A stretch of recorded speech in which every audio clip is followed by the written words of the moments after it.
జగన్మోహన్ రెడ్డి గారి పాదయాత్రలో ఈ ఆర్టీసీ ఎంప్లాయీస్పై వెస్ట్ గోదావరి పాదయాత్రలో చెప్పారు.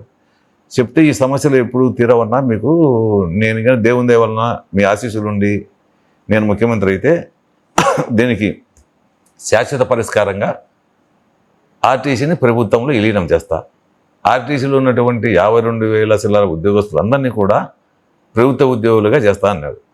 ఆ రోజు చెప్పాడు. అది కాకతీయంగా అన్నాడా లేకుంటే ఏ విధంగా అన్నాడా కానీ అన్నాడు. అన్న తర్వాత వీళ్ళు కూడా పెద్ద సీరియస్ తీసుకోవాలి ఆర్టీసీ వాళ్ళు.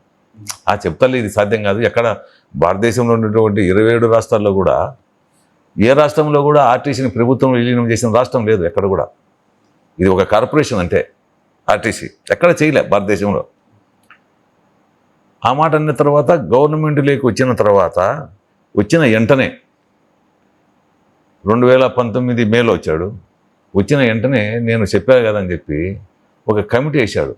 Krishnababu IAS principal secretary, TRMP secretary, ఆయన అధ్యక్షతన వేసి కమిటీ కూడా కొన్ని సంవత్సరాల పాటు మీరు పెట్టద్దు, 6 నెలల లోపల నాకు మీ కమిటీ రిపోర్ట్ ఇవ్వండి, ఈ సాధ్యాసాధ్యాలు పరిశీలించాలి. వాళ్ళు 6 నెలల లోపల ఇస్తే 1/1/2020 అంటే 6 మంత్స్, గవర్నమెంట్ 6 మంత్స్లోనే ఆర్టీసీని ప్రభుత్వం విలీనం చేశాడు.